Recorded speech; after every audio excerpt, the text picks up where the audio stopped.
ഉഷാകാലം 3-ാം ചൊവ്വ. ലൂക്കായുടെ സുവിശേഷം 4-ാം അധ്യായം 38 മുതൽ 41 വരെയുള്ള വാക്യങ്ങളുടെ വിശകലനം.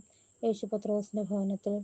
സാബത്ത് ലംഘനവും പാപികളോടൊത്തുള്ള സഹവാസവും മൂലം സിനഗോഗിൽ നിന്ന് പുറത്താക്കപ്പെട്ടിരുന്നെങ്കിലും ആദ്യകാലങ്ങളിലൊക്കെ യേശു എല്ലാവർക്കും അഭിമതനായിരുന്നു. അതുകൊണ്ട് അവന്റെ പ്രബോധനങ്ങൾ മിക്കവാറും സിനഗോഗുകളുടെ വാതിലുകൾ അവന്റെ മുമ്പിൽ തുറക്കപ്പെട്ടിരുന്നു. അവന്റെ പ്രബോധനത്തെ സ്ഥിരീകരിക്കുന്ന അത്ഭുതങ്ങളും അവൻ ചെയ്തിരുന്നതിനാൽ ജനം അവനെ തേടി ഒഴുകിയെത്തി. ഇന്ന് പ്രശസ്ത ധാന്യങ്ങളിലേക്ക് ജനത്തിന്റെ കുത്തൊഴുക്ക് കാണാമല്ലോ. ടീമായി പ്രവർത്തിക്കാൻ കൂടെ ആരുമില്ലാത്തതിനാൽ ആദ്യാവസാനം വരെ യേശു തന്നെയാണ് മുഴുവൻ സമയം പഠിപ്പിച്ചുകൊണ്ടിരിക്കുക. ഈ യാത്രയുടെ ലാമത്തിലാണ് തന്റെ പിതാവുമായി സംസാരിക്കാൻ സമയം കണ്ടെത്തിയിരുന്നത് എന്ന് നാം വായിക്കുന്നു. മത്തായി 14:23. ഒരു നാൾ താൻ പഠിപ്പിച്ചുകൊണ്ടിരുന്ന സിനഗോഗിന്റെ സമീപത്തുള്ള ശിമയോന്റെ വീട്ടിൽ വിശ്രാമാർത്ഥം പോയതായിരുന്നു ഇന്നത്തെ സുവിശേഷം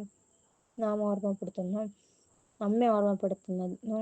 അപ്പോഴാണ് അതാ ആളുകൾ ശിമയോന്റെ അമ്മായിയമ്മ കലാശമായ പനി ബാധിച്ച് ആ വീട്ടിൽ കിടപ്പിലാണെന്നറിയിക്കുന്നത്.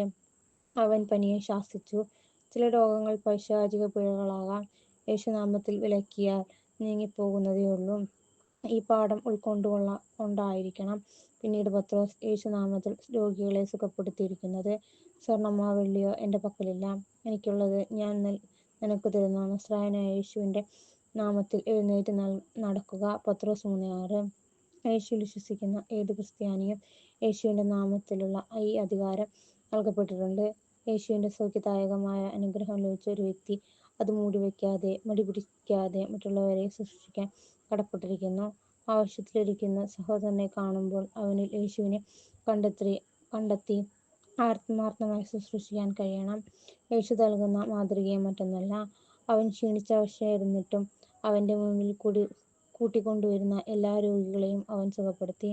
തങ്ങളുടെ ഭരണത്തിന്റെ അത്യന്തമായുള്ള അവന്റെ ഈ പ്രഖ്യാപനം പൈശാചിക ശക്തികൾ തിരിച്ചറിയുകയും ഗത്യന്തരമില്ലാതെ അവൻ ദൈവപുത്രനാണ് എന്ന് ഉച്ചത്തിൽ വിളിച്ചു പറഞ്ഞു കൊണ്ട് അവിടെ നിന്ന് നിഷ്ക്രമിക്കുകയും ചെയ്തു.